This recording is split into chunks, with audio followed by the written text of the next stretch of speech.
Hello, my dear friends. A very warm welcome on Exampur, and you are watching the SSC exams by Exampur English medium.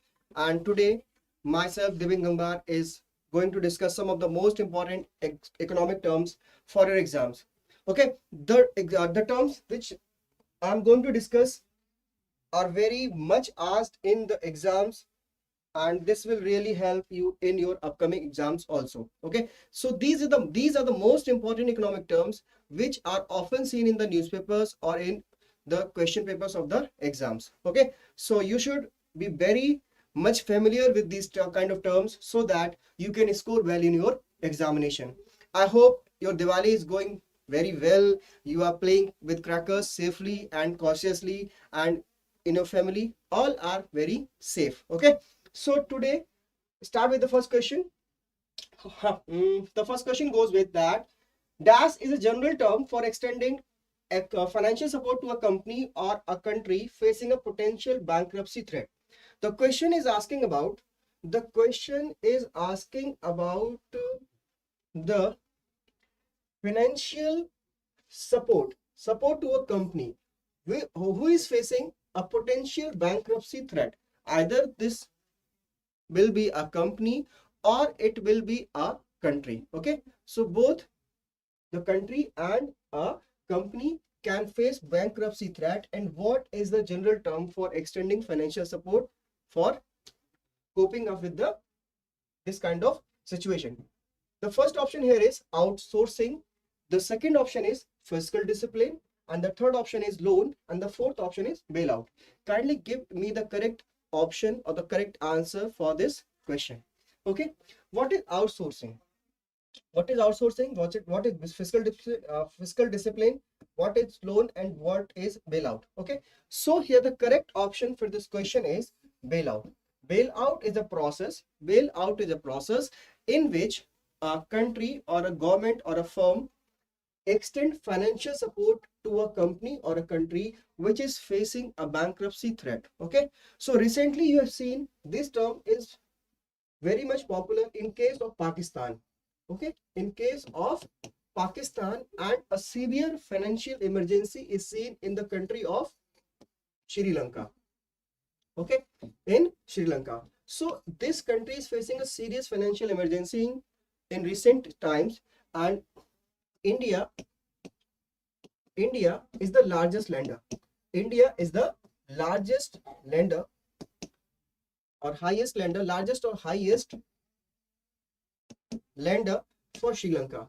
Okay, for Sri Lanka in recent years, India has extended a huge amount of financial support to the Sri Lanka so that they come out of the financial emergency which they are facing in their country. Okay, and also there is a country which is known as International Monetary Fund. Okay, there is a International Monetary Fund. Okay, there is a organization which is known as International Monetary Fund. So this is the organization which also extends financial support to the countries, or we can say a country government, which are facing a potential financial bankruptcy threat so that they can come out with this kind of financial emergency. Okay, so this is the country who was recently in news, and this is the second country which is facing a very high financial threat in their country. Okay, so both these Pakistan and also Sri Lanka, both are debt ridden of China. Okay, China has invested a great amount of money in Sri Lanka and Pakistan, and this money is all in the form of loans. Okay, so in Sri Lanka they have a very serious food crisis in the country, and India is extending support in terms of food grains and in terms of petroleum resources so that they can come out of this problem which they are facing. Okay, here the next question comes with the Pradhan Mantri Jan Dhan Yojana scheme. So question is asking about for whom has the Pradhan Mantri Jan Dhan Yojana has been launched. Okay, the our question is asking about the objective of the Pradhan Mantri Jan Dhan Yojana. Objective of the Pradhan Mantri Jan Dhan Yojana. Option 1 is promoting financial inclusion in the country, promoting women in backward classes, backward areas, providing financial help to the marginalized community, providing loans to the poorest people in the country. Okay, so kindly give me the correct answer for this question. Here in this question, you will mark the option A as correct. Okay, the Pradhan Mantri Jan Dhan Yojana is a zero balance account. Okay, it is a zero balance account. Zero balance account, which the scheme was started on 28th of August 28th of August 2014, when the Narendra Modi led government NDA 1.0 came into power.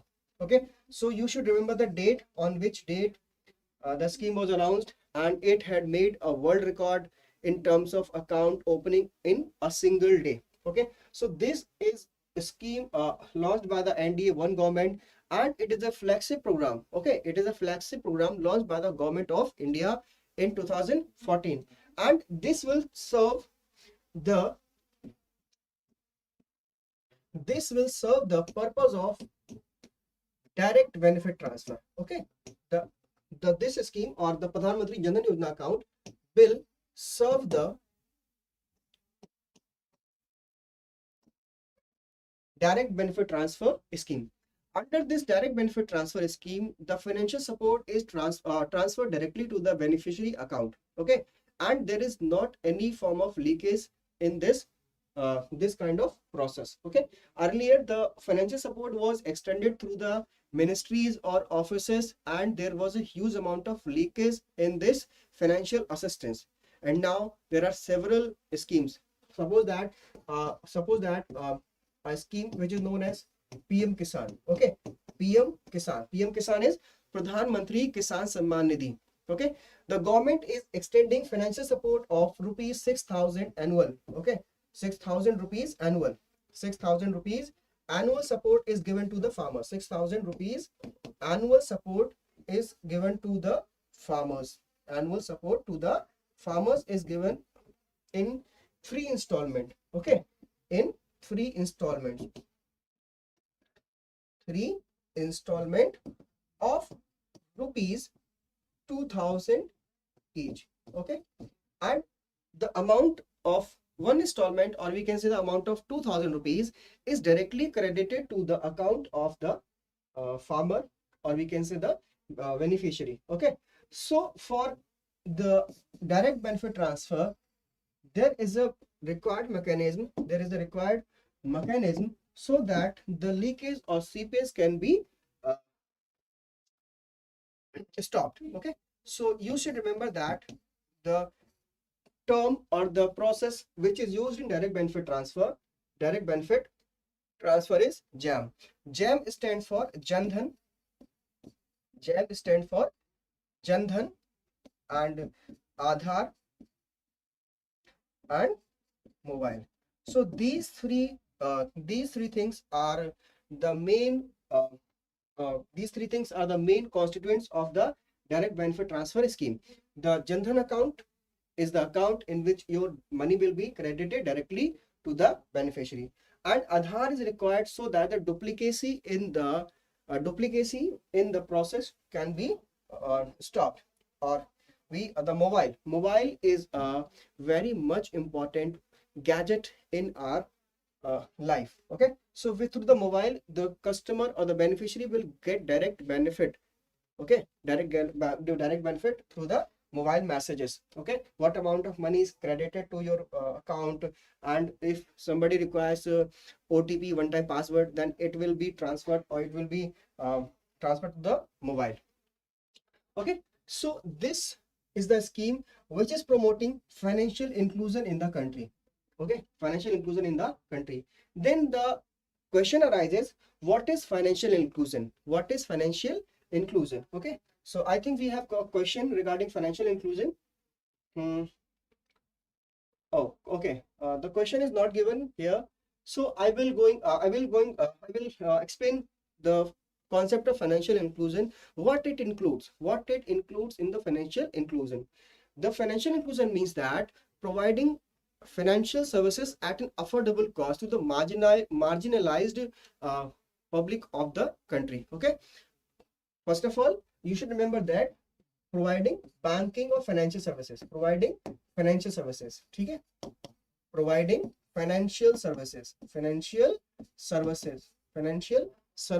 is the one point. Okay, and second thing, most important thing, at an affordable cost, at an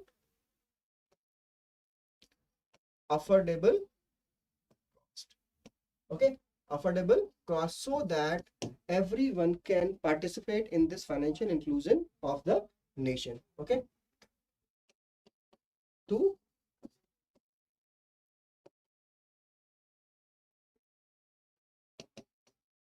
the marginalized. Okay, so there is a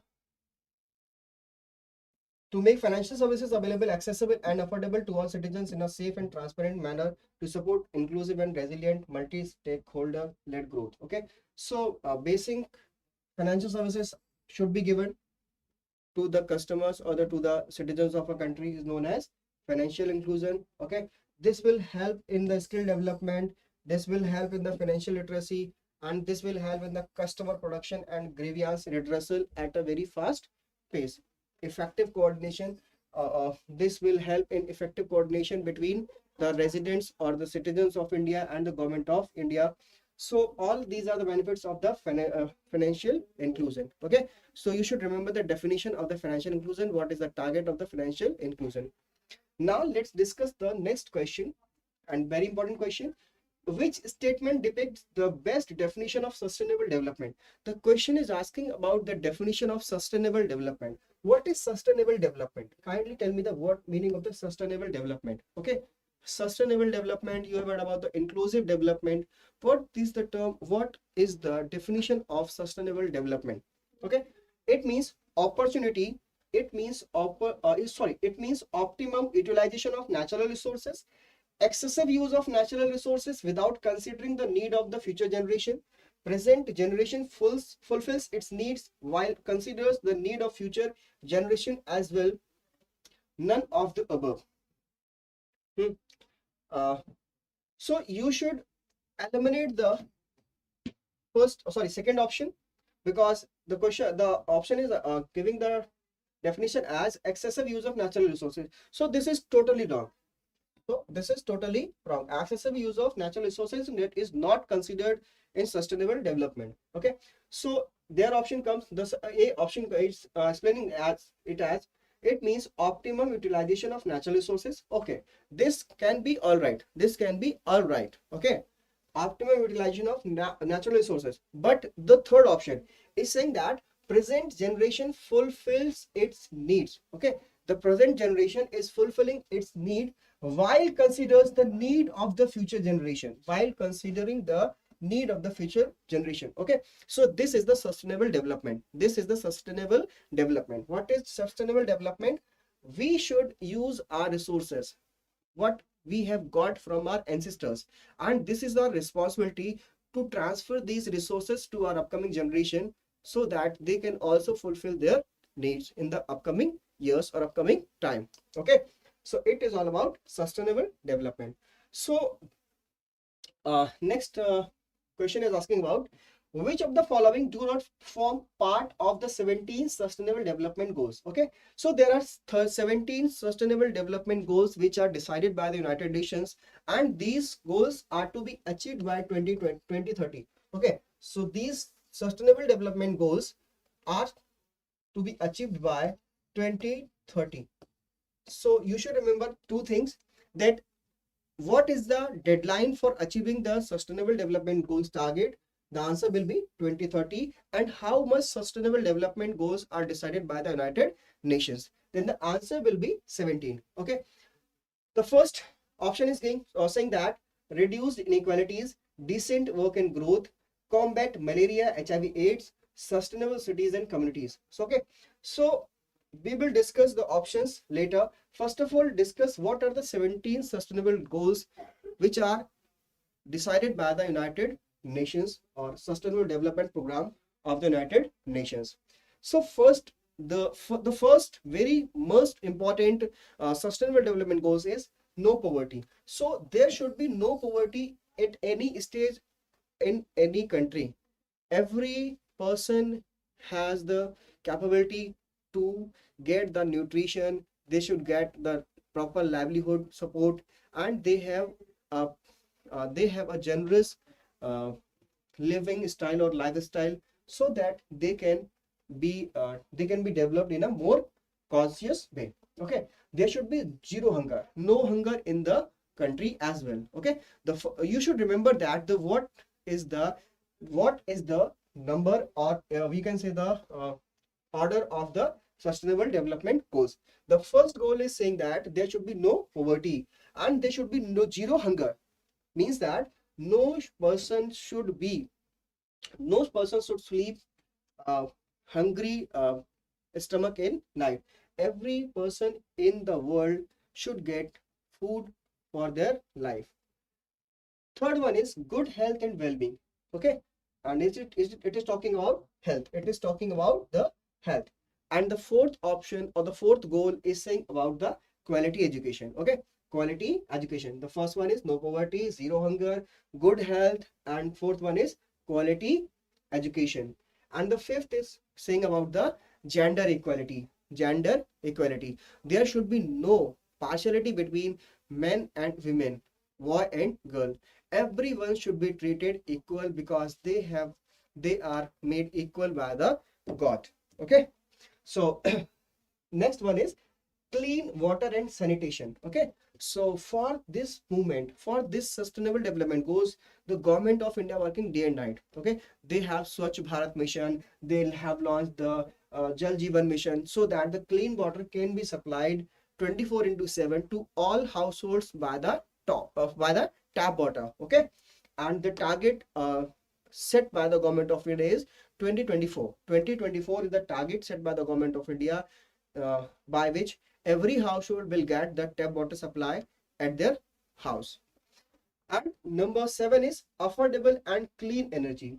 Nowadays, a problem of carbon emission is very serious, because carbon emission is responsible for the global warming or the greenhouse gases, and the global warming is responsible for the climate change. And to stop climate change, global warming should be stopped. And global warming can be stopped only when there is a clean energy, there is no carbon emission in the environment. And the goal number 7 is talking about the affordable and clean energy. So government of India has made several initiatives such as ISA, International Solar Alliance. Okay, we will talk later about the International Solar Alliance. First of all, complete the sustainable development goals. And the eighth one is talking about decent work and economic growth. There should be decent work, so that the person can live happily, or with or with decent culture. Okay, so some of the most important I am marking. First one is first one is no poverty, zero hunger, quality education, clean water and sanitation. Okay, affordable and clean energy, and industry innovative and infrastructure. Okay, industry innovative and infrastructure, required inequalities, reduced inequalities, sustainable cities and communities. Nowadays you are seeing that more and more housing societies are developed in the cities, and this is causing land degradation and reducing forest area. And if cities are developed at the cost of cutting forest, then they will not be sustainable for the life or the whole of life. So cities should be sustainable, so that the cities get proper supply of water and oxygen. Okay, these two things are very essential for living on earth. Okay, and responsible consumption and production. So there should be responsible consumption of the resources or the food, and production also. So we should be very careful about the about the consumption of resources. And climate action. Climate action, it is the 13th number, life below water. So we are living on the planet Earth, and we are living on the terrestrial part of the Earth. So there is a aquatic life. There is aquatic life living below water. Okay, so this should also be very healthy. And life on the land means that some people are living, or some we can say that some living creatures are living underwater and some are living on the land. So there should be very we can say that there should be very harmonious development, so that people living, or the creatures living under the water or on the land, they have both very healthy life, peace, justice, and strong institutions. And 17 is partnerships for the goals. So climate action, or we can say that the climate action, global warming, clean water and sanitation, they cannot be achieved by a single country, and single country is not responsible for the climate change. Okay, if somebody we can say that in the case of China or in the case of USA, they the both countries, the both countries have industrial entities, and they are producing lot of carbon. Okay, and the island countries or the small countries are facing issues the due to the industrialization of developed countries. Okay, so this is the responsibility of the developed countries to take care of the small nations or developing nations or underdeveloped nations. So these all goals can be achieved by the partnership only. Okay, so I have marked the important sustainable development goals, and they are also asked in your exams. Okay, the total number of goals are 17, and these all are to be achieved by 2030. Okay, I think you have understood it very well. Now, so here, uh, read out the options. Reduced inequalities. Okay, this is also the sustainable development goals. Decent work and growth. Okay, this is also sustainable cities and communities. This is also the one of the sustainable development goals. And the option number C. Option number C, to combat malaria, HIV, or AIDS. This is not the sustainable development goals as discussed in the sustainable development program of the UN. Hmm. Let's move to the next question. What is Brexit? What is Brexit? Britain exit from European Union. Britain exit from G7. Britain exit from UN. Belgium exit from European Union. So you have read about the Brexit, or you have not read about it, please go and read about it. Read about it. Okay. So what is Brexit? Brexit is a term used for Britain exit from European Union. Okay. European Union is a group of 28 nations, but nowadays Britain has left the European Union, and now 27 members are in European Union. And Britain complained that we are uh, we are paying so much to the European Union, but in turn we are not getting that amount of we can say that profit or gain from the European Union. So we have decided to exit from the European Union, and the whole referendum process is completed. And this term was very much popular under the regime of Prime Minister Theresa May. Theresa May. Okay, and Boris Johnson has implemented the Brexit deal. So Britain exit from the European Union is the correct option here in the question. And next, question number 6.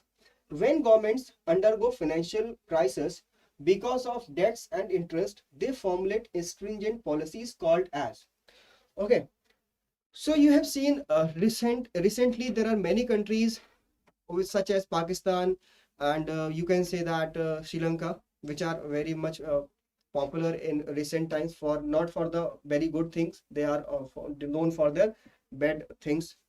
So, and earlier there was a country that was known as Greece. Okay, this country was also debt ridden. So question is asking about when governments undergo financial crisis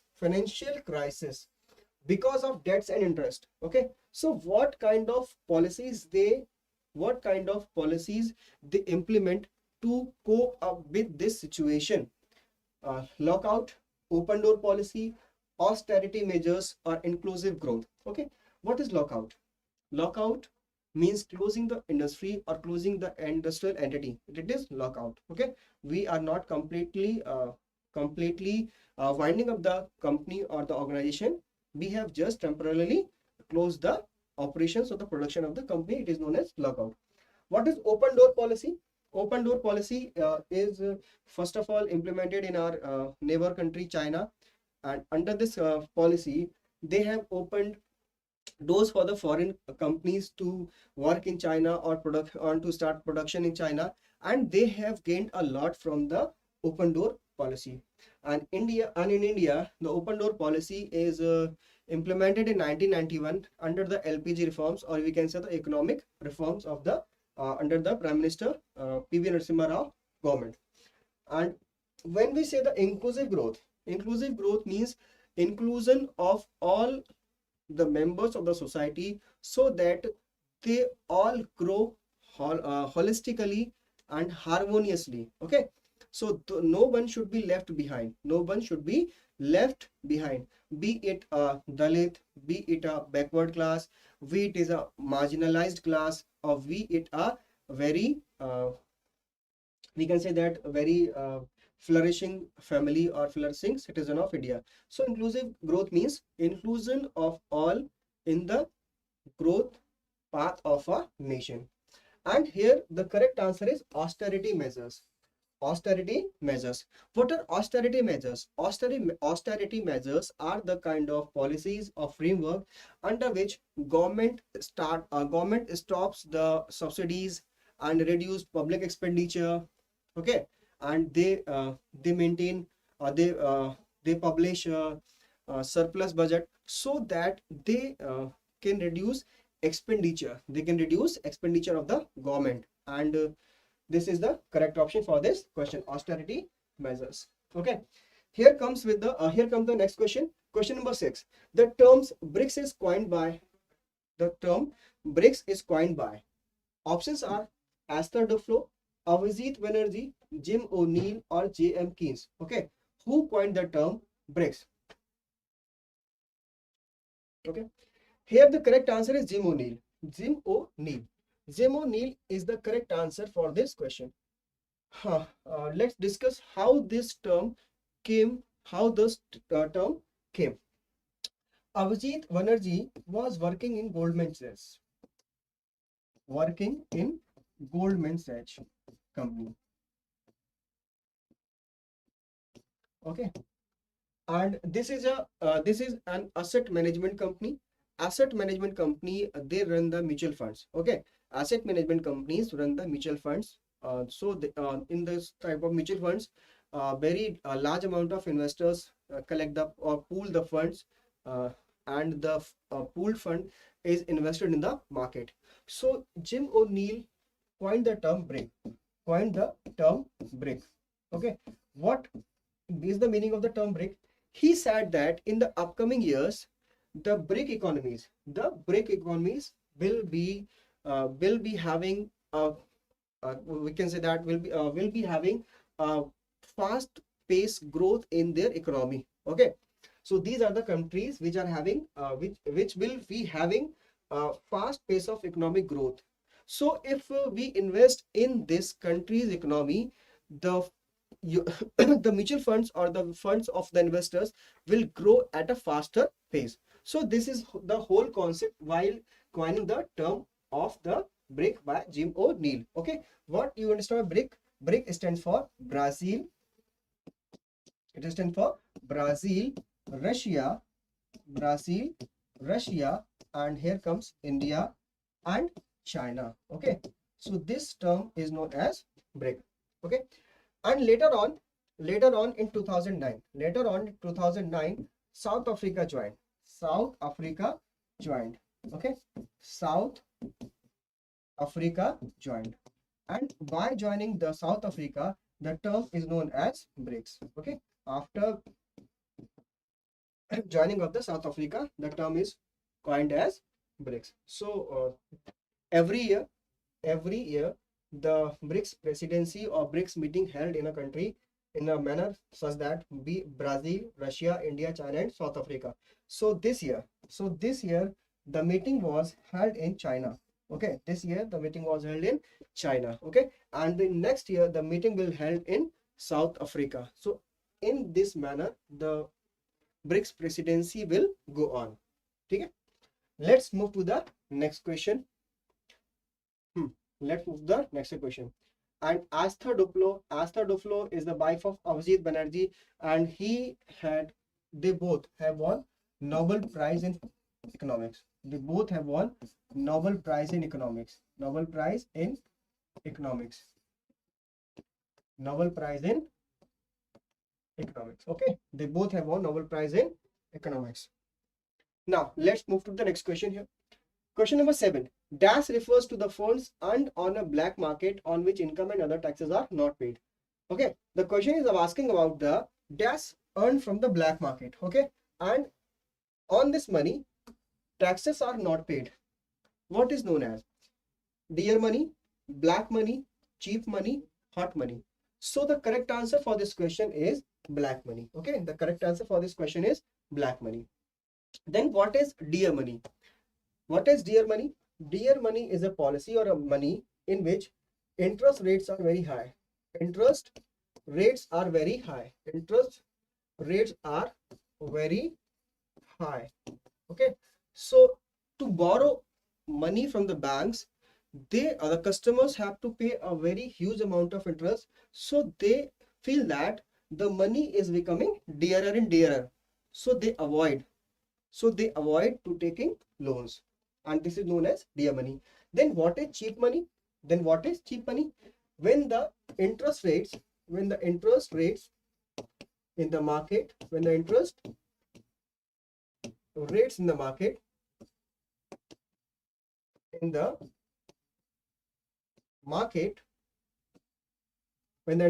in the market are cheaper.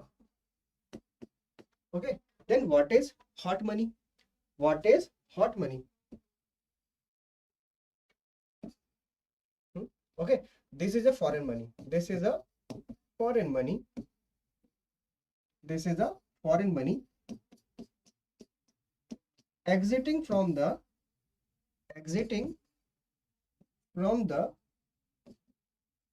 country at a very fast pace. Okay, at a very fast pace. Okay, foreign money exiting from the country at a very fast pace, it is known as hot money. Okay, you can name it as FII, foreign institutional investment. Foreign institutional investment is the money that exit from the nation at a very high pace. Let's move to the next question. Break-even point is a situation when firm is making profit, situation when firm is making loss, situation when firm is making neither profit nor loss, and it is not related to the profit or loss. So when we talk about break-even point, here the correct answer is option number 7. Break-even point is a point where firm is making neither profit nor loss. Okay, where the firm is making neither profit nor loss in an economy. And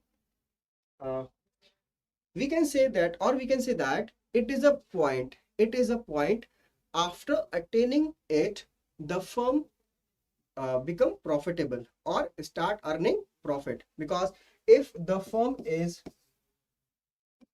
getting a revenue of rupees 100 and also they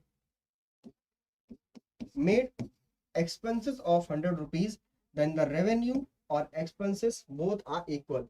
And okay, so this is the point of break-even point. Okay, and after earning 101 rupees, the firm is making a profit of 1 rupees. Okay, so after coming to the break-even point, the firm start making profit. Question number 9. In context with the markets, what is dematerialization of securities? Okay, very important question for your exams. Okay, so I think all these terms are very important for your exams. I have chosen these terms by analyzing almost 5 to 6 years of question papers, and these all are terms are asked in your exams. Okay, so all these terms are very important, so you should read out very carefully. Okay, and it is my personal experience of giving exams and preparing the content or curating the content. Okay. uh, Shortening the time of debt repayment on securities, no, this is not the correct option. The price of shares falling below certain point in share market, no, it is not the correct answer. Electric holding, electric holding of the shares replacing the paper. Okay, it is not the electric holding. It will be electronic holding. Okay.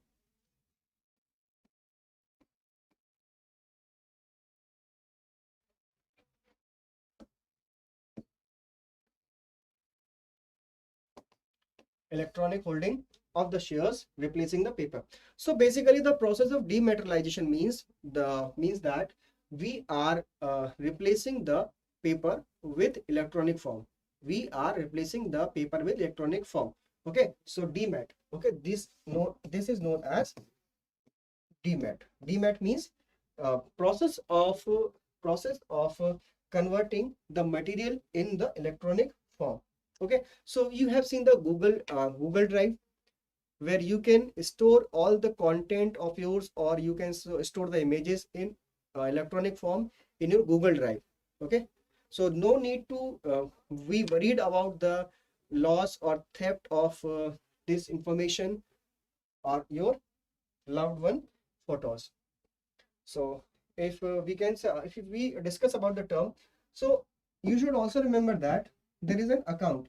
There is an account. There is an account which is known as demat account. Okay, the demat account is not related to your financial account. Okay, this is the account which is related to the stock market. Okay, in this account, shares are held,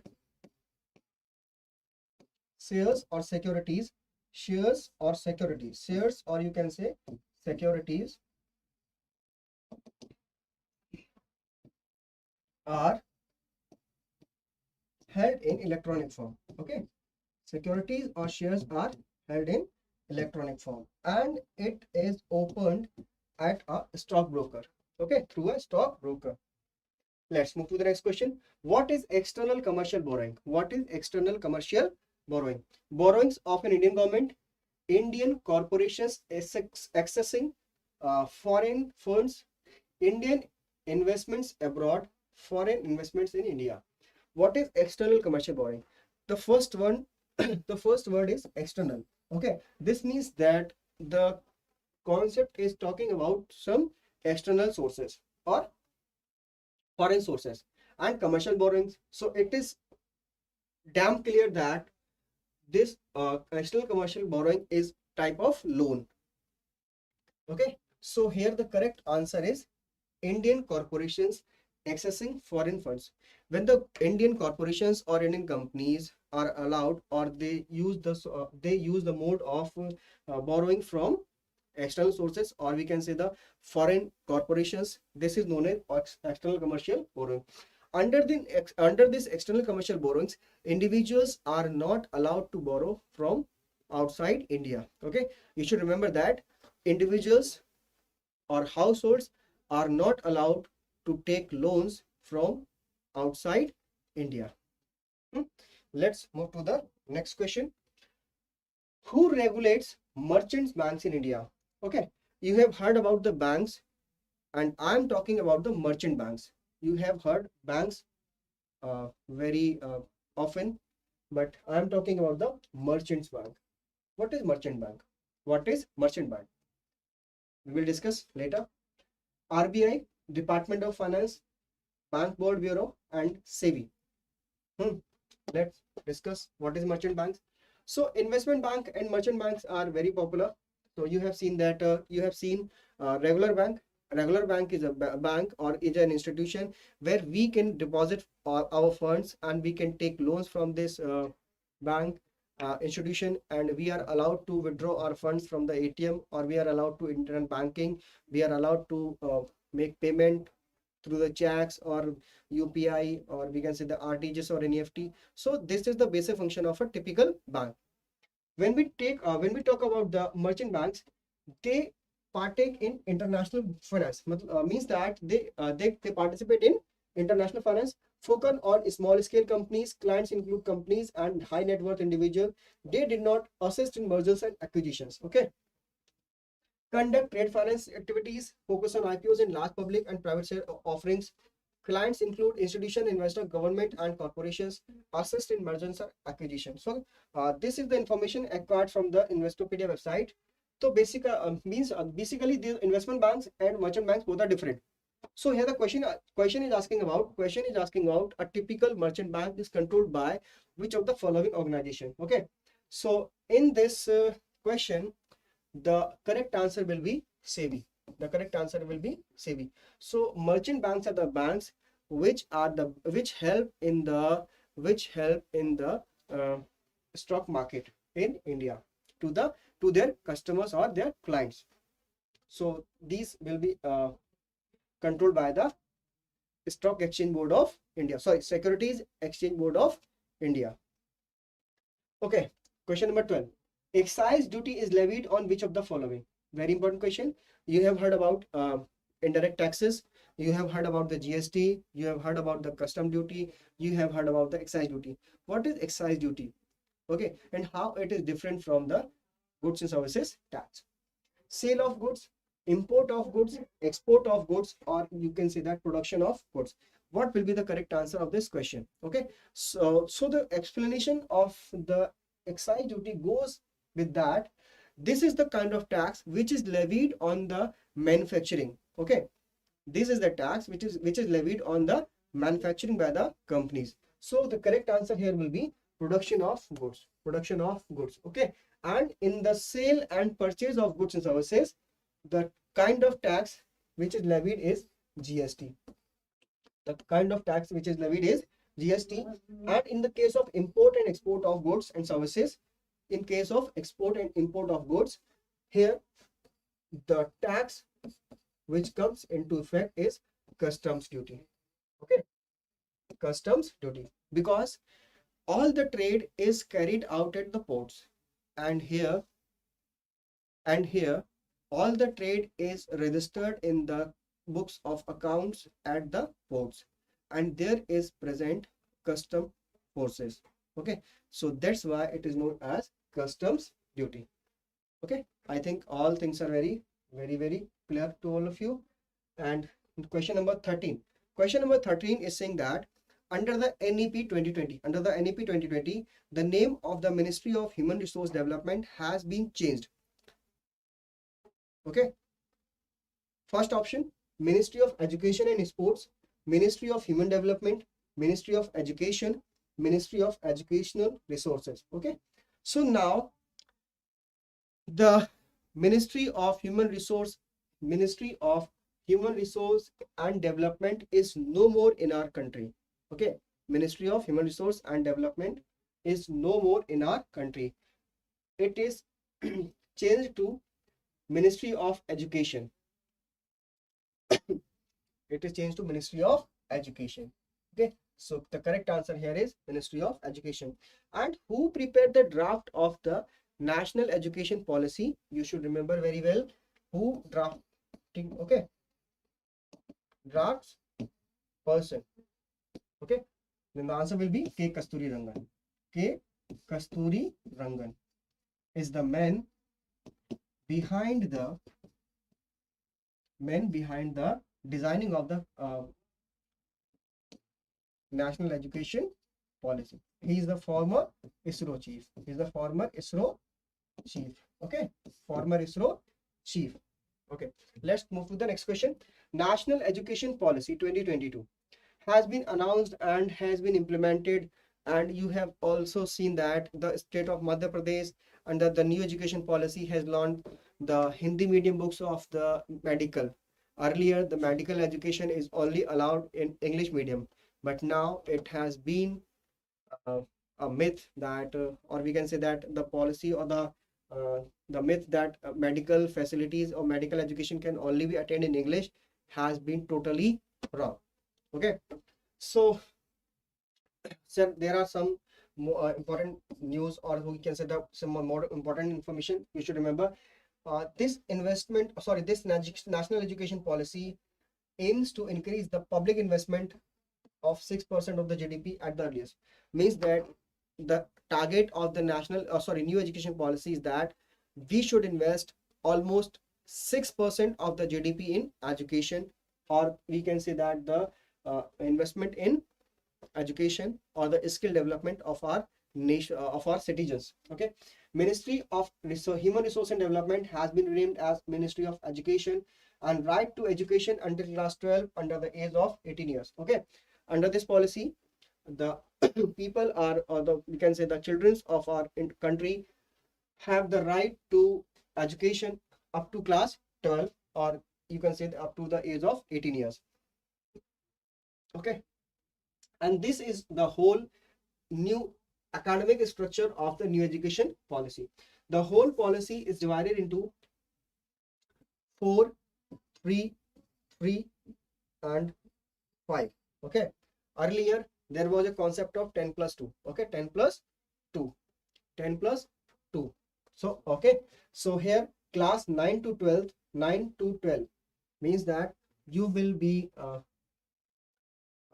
giving 4 years from class 9 to 12 under the age group of 14 to 18, and 3 years you will be giving to 6 to 8, and 3 years you will be giving to 3 to 5, 3 to 5 class in 3 years. And before that we were giving 2 years in the class 1 and 2, and 3 years in the class of nursery, pre-nursery, NC and KG. Okay, so 5, 3 plus 3 plus 4, it is the formula of the new education policy. 5 plus 3 plus 3 plus 4, 5 plus 3 plus 3 plus 4 is the new formula of this education system. 5 plus 3 plus 3 plus 4. Okay, earlier there was a formula of 10 plus 2. There was a formula of 10 plus 2, 10 class and 2 years in the intermediate classes. So this is a very good approach in the education reforms in India, so that a comprehensive skill development can happen in a typical child of India for the well-being of the child in their upcoming years. Because we are not making a skillful child, or we can say that a skillful youth in our country. We are just educating the youth, and after education, after getting education, or after getting a degree from the university, they are not able to get a job or a very we can say that a good career in their life. Okay, here comes the next question. Under the national infrastructure pipeline, which sector has the maximum number of projects? Okay, this national infrastructure pipeline is a very we can say that a very much important flagship scheme of the government of India. Under this scheme, the government is investing a huge amount of money. Approximately we can say that 100 lakh crore is going to be invested in our country on the infrastructure projects. Okay, so for financing this scheme, government has announced to set up or we can say that it is established National Bank for Infrastructure and Development. National Bank for Infrastructure and Development has already been we can say established with the capital of 1 lakh crore rupees. So this bank will be financing the projects of National Infrastructure Pipeline. So here is the National Infrastructure Pipeline project. Okay, so in this, center will be giving 39% contribution, state will be giving 39% contribution, and the rest of the contribution is made by the private sector. So you can say that this is a comprehensive plan in which state, center and private sector, all these three entities or the three participants are going to give their contribution. So under this program, energy sector will be giving will be given 25 lakh crore rupees, roads will be given 20 lakh crore rupees, irrigation, rural agriculture and food processing 16 lakh crore rupees will be invested, mobility 16 lakh crore rupees, railway 14 lakh crore rupees, digital infrastructure there will be 3.2 lakh crore rupees investment, and port and airport there will be 2.5 lakh crore rupees investment.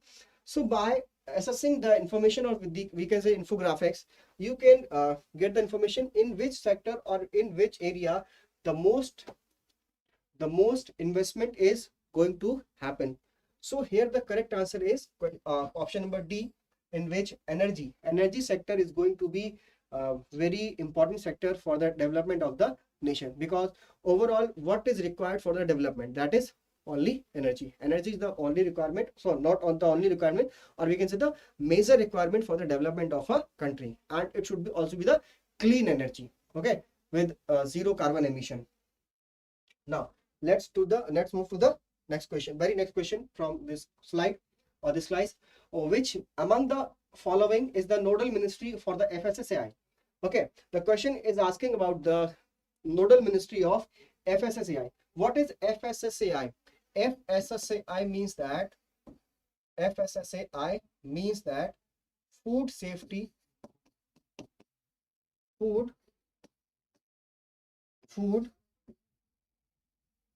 safety and standards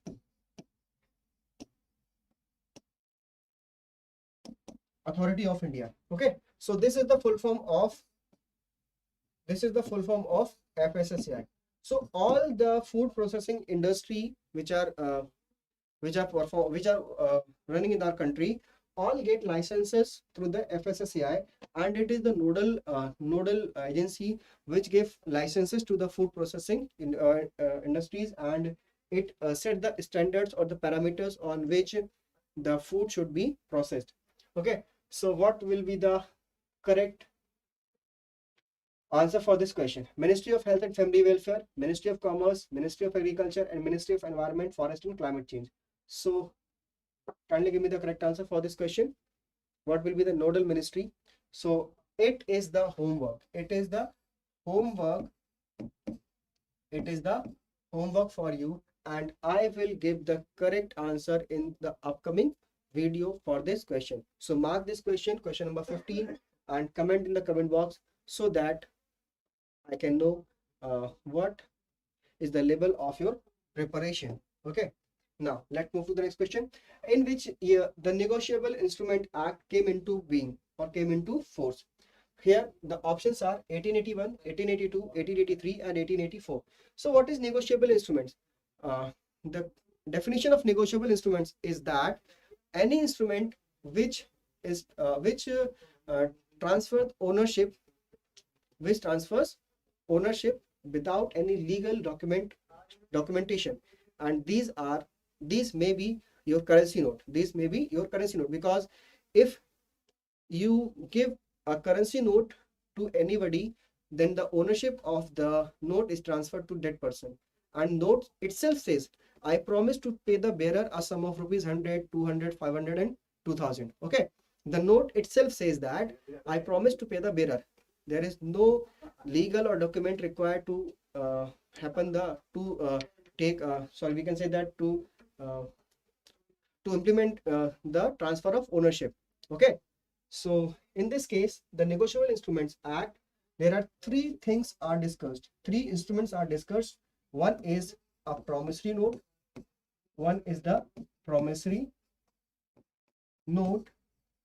and other one is bills of exchange, and the third one is check. Okay, so under Negotiable Instruments Act, three instruments are defined. The first one is promissory note, other one is bill of exchange, and the last one is check. And the Negotiable Instrument Act came into being in 1881. Okay, so what is promissory note, what is bill of exchange, what is check? So these all are negotiable instruments, and this we will cover in our upcoming topic. So I am assured that you have enjoyed the session. You have learned a lot economic terms, and these all are the economic terms which are being asked, or I am damn sure that it will be asked in your upcoming exams. So kindly make notes of these terms, and you should also research about these terms. Okay, so that you can have the insight knowledge. But in my opinion, a very detailed or insight analysis, or the insight examination, or the insight we can say that is not required for your exams. Okay, just what I have explained, it's sufficient for your exams. If you have more doubt, then you can go for the research. But these are the trigonometry terms that you should know very well. And in the next video or in the upcoming videos, we will be going to discuss some more important economic terms and more terms that are asked in your exams, and there is more probability that they will be asked in your upcoming exams. So a very happy Deepavali to all of you. Keep enjoying with the crackers, but play with crackers very safely so that you may not incur any injury to yourself and your loved ones. Okay, thank you for listening to me. A very happy Deepavali once again. Keep celebrating, keep smiling, keep healthy. Bye bye. Take care. Thank you.